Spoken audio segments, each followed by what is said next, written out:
All right. Let's see if we can get going.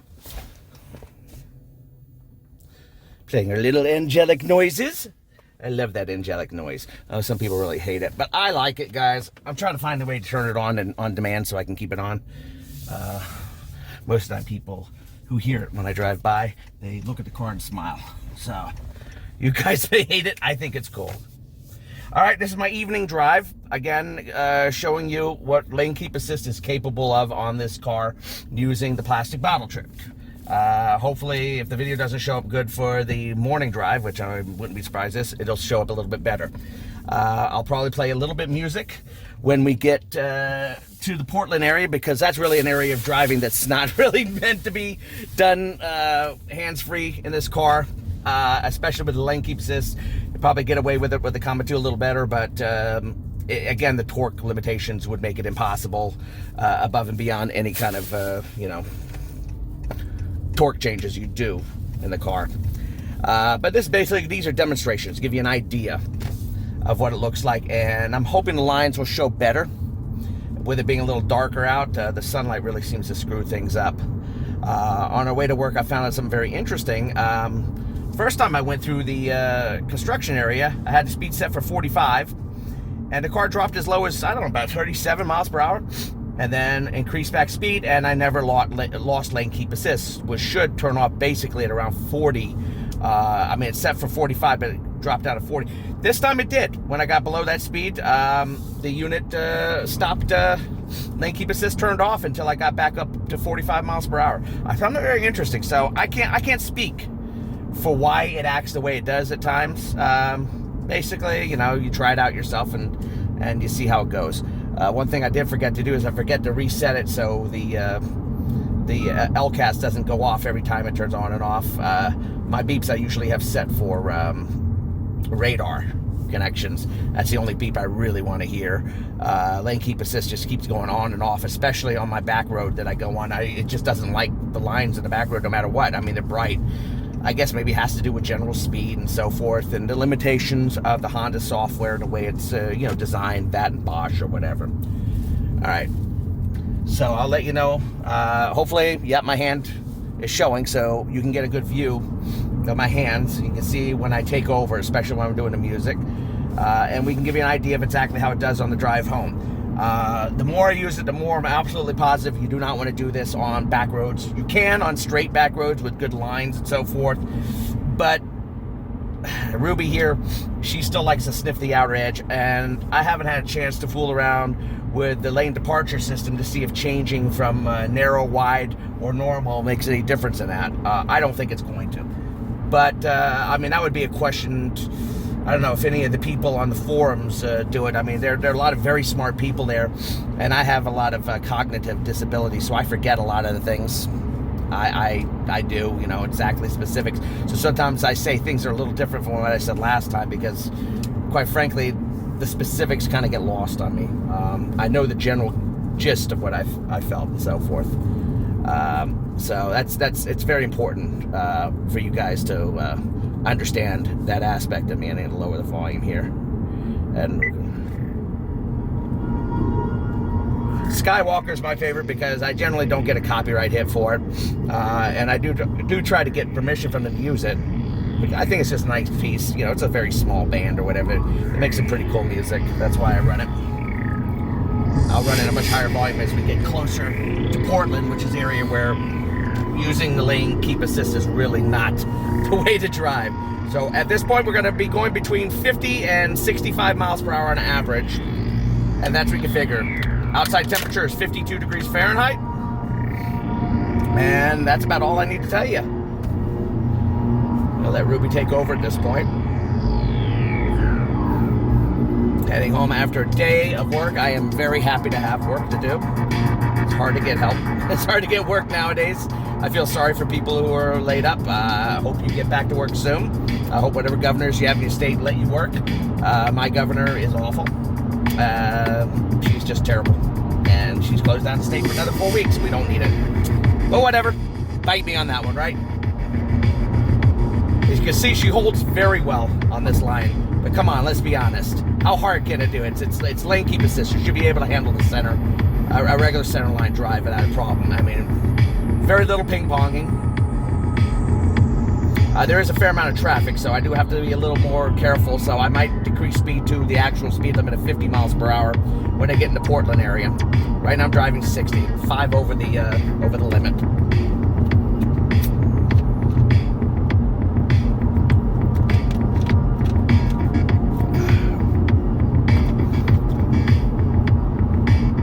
Now, as we get into these much harder turns, the torque limitations will show more. But again, this is not, this is for general views to see what it actually can do and what kind of turns it can handle. I don't believe there's any wind issue. Yeah, she doesn't want to deal with this turn at all. So I have to add a little bit of push to get her going. And as the turn creeps, I still got to give it more push. I don't know why it doesn't handle that turn very well. I think it should. Here we go. This piece of music sounded great in the original system. On the new system, oh my freaking God. Only play this for about 5 minutes and then we'll get back to regular.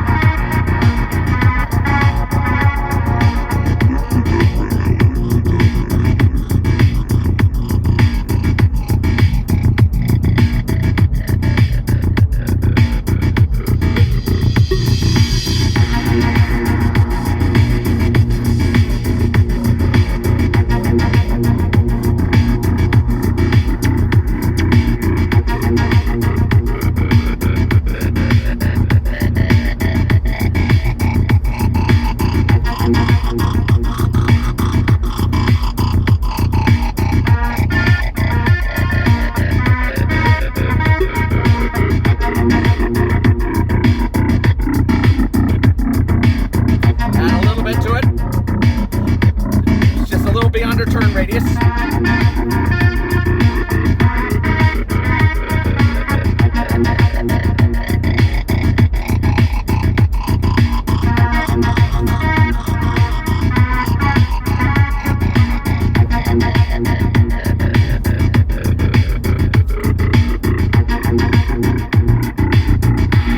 tries to pull out over here, trying to get in between the full lane. So we're adding more turn in this direction to get her back on course.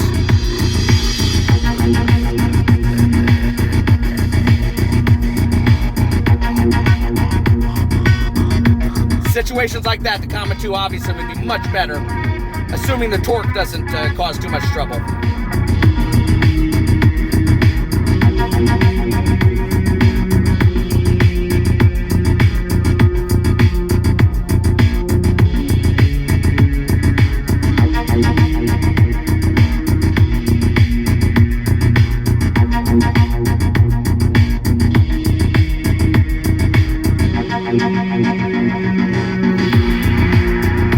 Increase distance to maximum. Keep my distance away from other cars for safety. She won't be able to do this turn very well because she'll try to exit. Again, this is where a Comet 2 would work much better.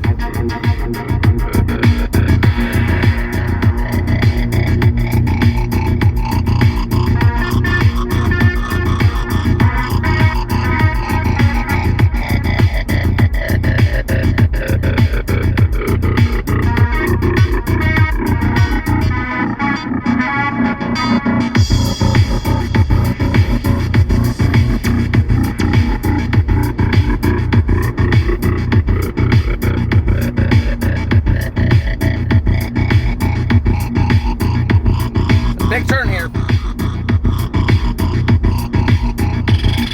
Almost. It's too much for her. She'll recover well here, but I'll have to do the rest of the turn. She can't do this.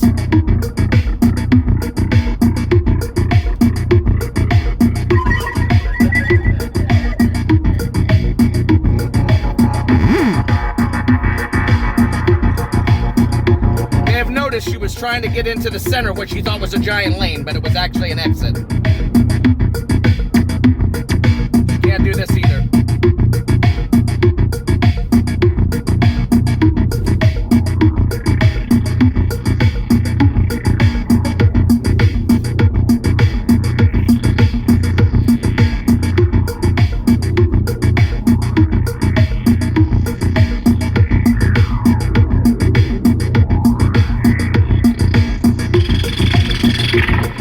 Reducing speed to 45. Slowly getting down there. She's at 50. That'll help her handle this curve a little bit better. Once you get her started, she can sometimes hold it. Sometimes she needs a nudge.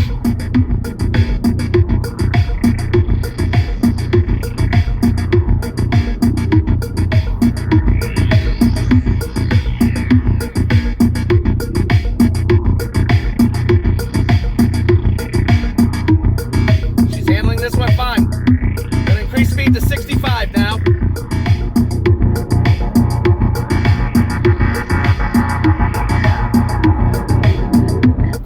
Okay, it's enough of the music. At this point, we're on the open expressway. We'll get a lot better response from her here, except for this person that has to get right in front of me. I wasn't going fast enough for her. I was going 45 in those curves, which is, I guess slow for modern cars, but was probably more appropriate for this car. I leave this wide so you can see the steering wheel at the same time. It might be better if I did a regular view, but I want you guys to see the wheel so you can understand what the car is capable of. Now, you saw several issues that she does have. She does want to exit sometimes. Very much if the lines disappear on, say, your right side for an exit, she'll start moving into the exit thinking it's a giant lane. She's trying to get in between big, she's trying to find a far edge point. She won't recognize it as well as a Comma 2, which is much more intelligent in that kind of aspect. Again, the hardness of the turns are limited. The Comma 2 will still handle it better because, as I said, it's a far more intelligent device for that aspect, but it's still limited. And you're still going to have to do steering input because it's just not capable. The car has limitations with torque. As you can see here, when you get into the open expressway with sweeping turns and so forth, basically she does very well overall and can handle things pretty well. So, I think it's, for the average driver doing a long trip on an open expressway, I think this thing can come in very handy using a bottle trick. Now, if you don't see my first video for the morning drive because it turns out to be shit, and I didn't put it up, or, you just don't want to watch both of them. I do want to reiterate, Alex Boozer had shown me a video, sent me a link to a video that showed someone doing letting go of the steering wheel without the bottle, and the thing would keep complaining, grab the steering wheel, and it would shake the steering wheel, telling you to grab the steering wheel, but the lane keep assist never shut off. It stayed on, as far as I could tell in the video. I don't know what's changed or what's been done, but mine will not do that. If you take the bottle out and it complains you never let grab on, mine will turn off lane keep assist, or at least it'll turn off the lines. It won't recognize lines again until you grab onto the steering wheel. Then it'll go back to lane keep assist. I also am not sure whether this is the best way to handle that. For safety, I think the best way would be to disconnect the, cruise control from the system. That would cause the car to slow down, and people who aren't paying attention would notice it more. Most people are not always going to be looking down to see that the lines have turned hollow again instead of solid.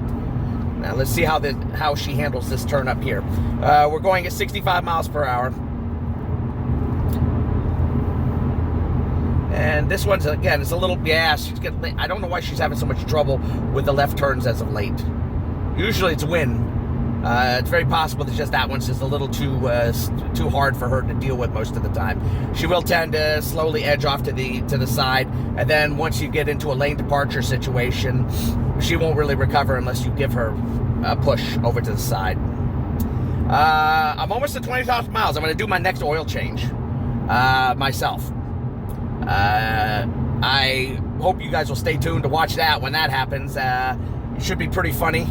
I'm sure you guys have seen oil changes done on this car and all that kind of stuff. It's not like it's a Superman or horrendously hard to do, but it'll be the first time I've ever actually done a full oil change myself. And I'm a fat bastard. So you get to watch a fat bastard, and Jewish too, and it's very important you guys can understand something about Jewish people. We don't know how to use tools. We suck at tools. It's something genetic. You know, you put $1 in front of me, oh boy, I'm incredible. Except me, apparently I didn't inherit that Jewish gene. I'm terrible with money too. But aside from that, as a joke, and anyone who has a problem with me making fun of Jews, I make fun of Jews because I'm Jewish and I think it's funny. And I like to make fun of myself. You know, make fun of yourself. What the hell's used to live, right? All this time, car's driving by itself. It's doing perfectly fine. So I want to let you know that if you do want to go with something to comment to, I've already given my impressions of situations and opinions, what I see going on with the Comet 2. And what I consider its value is for the money you pay for it, for an insight. I'm going to address a few more things I've seen from the comma community who has responded. I'm seeing some patterns in the way people are responding. Most people are generally very nice. Some people are a little pissy, but that's okay. You know, people wrap their egos into the product. They like the product, and they don't like hearing me bitch about it.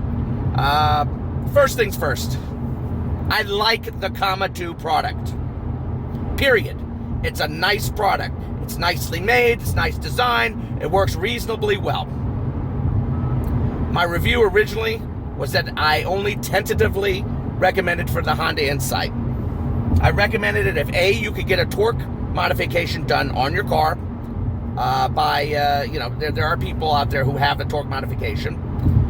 Or B, if you're not going to do a torque modification, if you do a tremendous amount of expressway driving, the Comma 2 is very good, even on this car on expressways, even better than what you're getting here now. Is it leaps and bounds better?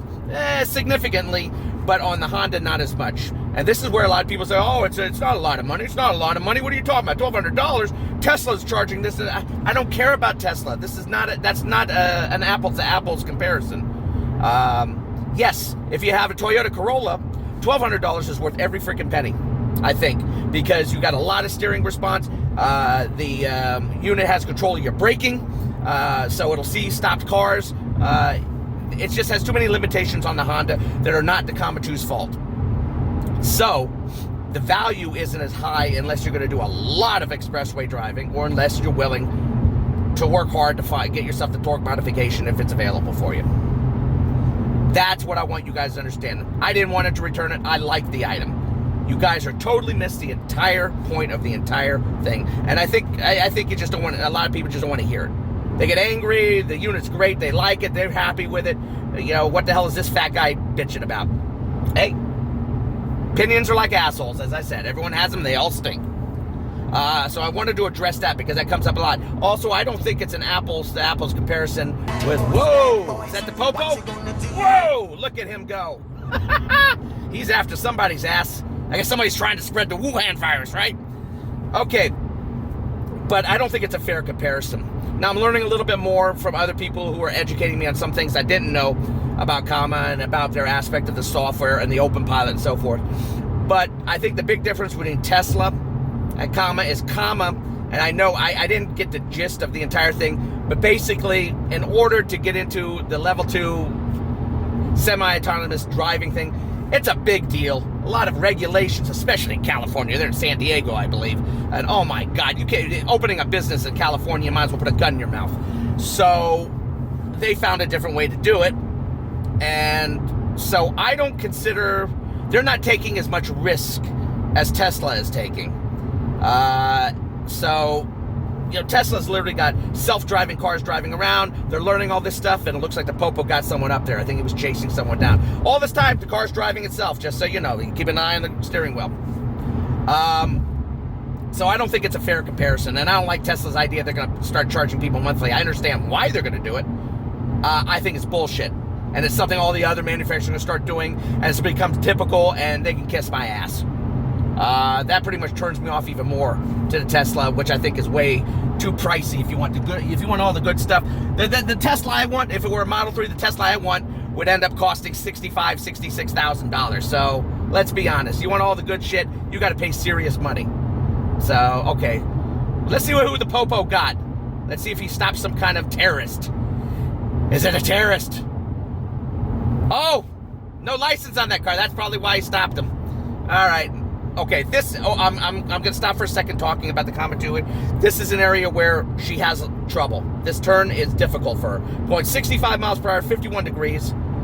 Sometimes she does better than others, but the curve gets too hard, and you've got to add it. Now she's lost lines there. She's re-grabbing them, I think. And there we go, and I can let it go, and she recovers very well. But there are a couple of curves, harder curves that she's going to have trouble with and so forth. In regards to Eric, who responded thanking him, and he said, he'd like to see me again on the Discord.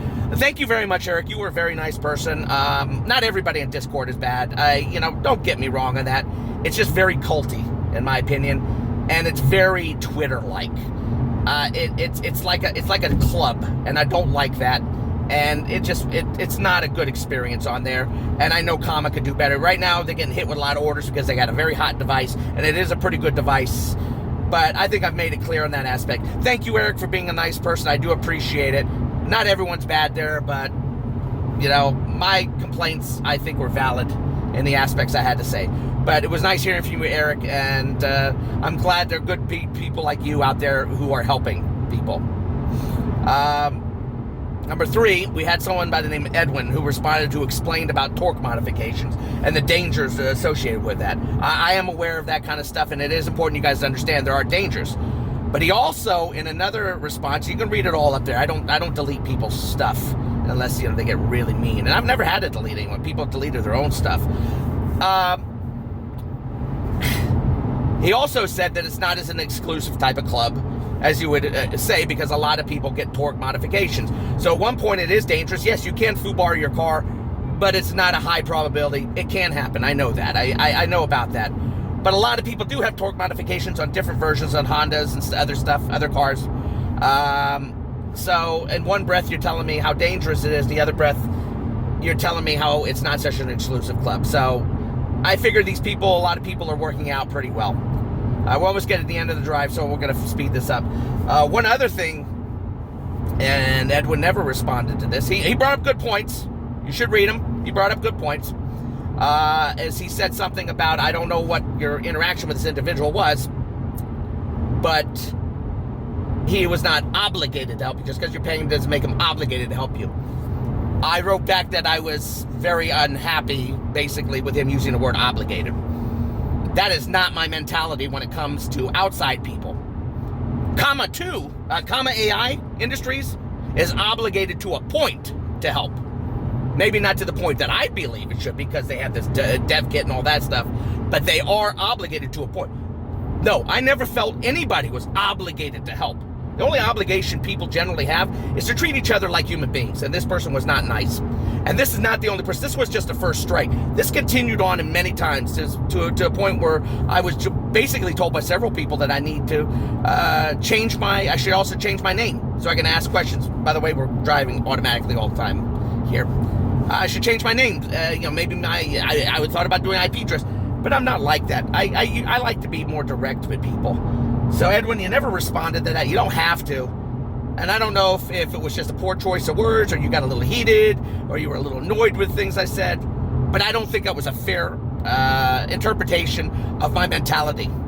Never once did I ever feel anybody who was offering me help was obligated, even if I was offering money, to help me. Now, if they take the money and then choose not to help afterwards, then they're weenies too. No, I think the only obligation people have is to treat each other reasonably nice. I made a final determination that Comma AI is not a company I want to do businesses with, and I don't recommend doing business with them at this point. But that's a matter of personal choice. If this product works well enough for you and you can deal with it and you're not a problem, I'm going to turn now and get out of this late because people are passing me and I'm getting ready to get off. Then by all means, enjoy it. Buy it, use it in good health, be happy with it, and to hell with what I have to say.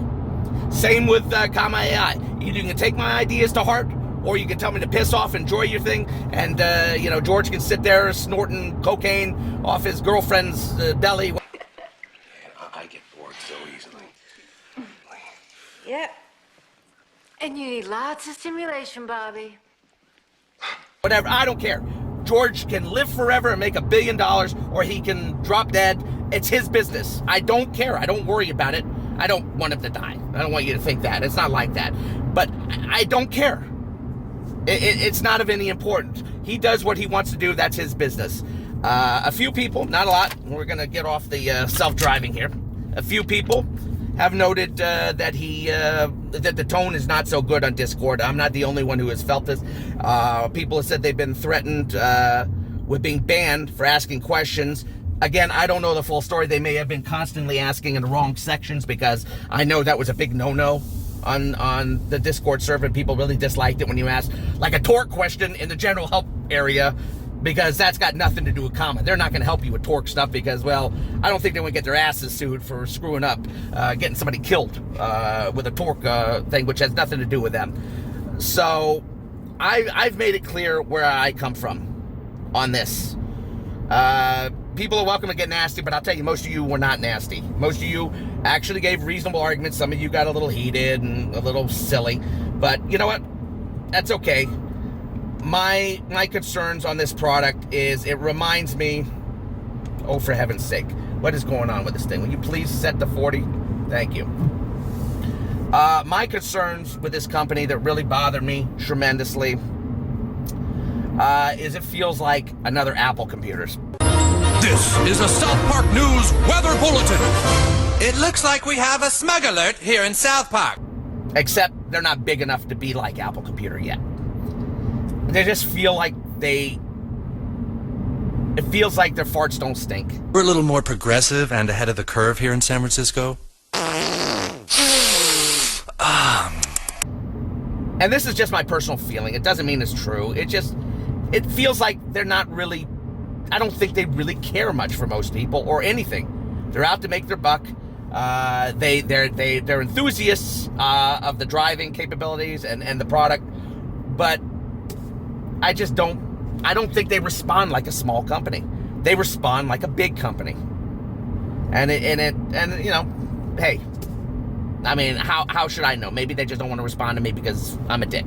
Okay? Maybe that's what they think. That's fine. But it's a big disappointment in the aspect of how a small company acts.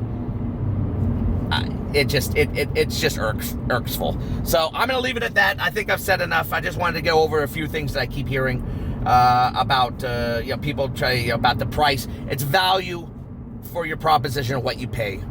Is $1,200 a lot of money? Yeah, for a lot of people it is. I don't care what you say. Even if for a Corolla, a lot of people, $1,200 is a lot of money, especially nowadays. Do I think they're overcharging for it? Well, they're obviously making a profit.